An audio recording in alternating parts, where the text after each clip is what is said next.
Top quality और consistent performance के लिए सिर्फ सिल्वर पंप्स एंड मोटर्स, नाम याद रखना। तो સુરત શહેર ટ્રાફિક પોલીસ તેમજ ધ બાઇકર્સ વર્લ્ડ દ્વારા લોકોને જાગૃત કરવાનો પ્રયાસ કરાયો। બાઇકર્સ દ્વારા લોકોને ટ્રાફિકના નિયમોને લઈને જાગૃત કરાશે।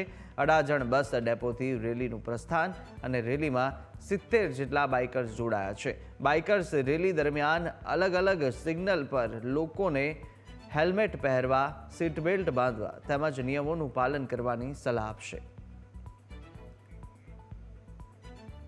રેલીનું જે આયોજન કરવામાં આવેલું છે એનો મુખ્ય હેતુ એવો છે કે તમામ સુરતના વાહન ચાલકો અને રહીશોને એક સંદેશ આપવામાં આવે છે કે જ્યારે પણ તમારે બાઇક રાઇડ્સ કરો ત્યારે હેલ્મેટ અવશ્ય પહેરો અને જેટલા પણ રૂલ્સ છે એનું પાલન કરો। ખાસ કરીને સિગ્નલનું પાલન કરવા માટે આ બાઇકર્સ રેલી દ્વારા અપીલ કરવામાં આવશે અને સુરતના વિવિધ વિસ્તારમાં આજે એ લોકો ફરશે તેમજ તમામનું ધ્યાન આકર્ષિત કરીને એક મેસેજ ફરીથી આપશે કે દરેક વ્યક્તિ હેલ્મેટ પહેરો અને wear helmet and be safe. Surat traffic પોલીસના સહયોગથી અમે એક બાઇક રેલીનું આયોજન કર્યું છે જે અને અમારા કોર્પોરેટર શ્રી કેયુરભાઈ સાથે છે, એમને બી ઘણું સપોર્ટ છે અમને અને આ બાઇક રેલીનું અમે આયોજન કરીએ છીએ જેમાં લગભગ 100થી વધારે બાઇકર્સ ભાગ લઈ રહ્યા છે।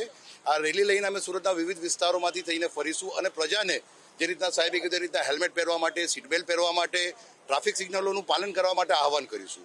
એના માટે અલગ અલગ બધા ઘણા પ્રકારના લોકો અમારી સાથે જોડાયા છે। આરજેસ છે, રાઇડર્સ છે, ડોક્ટર્સ છે, બધા અલગ અલગ કેટેગરીના લોકો અમારી સાથે જોડાયા છે।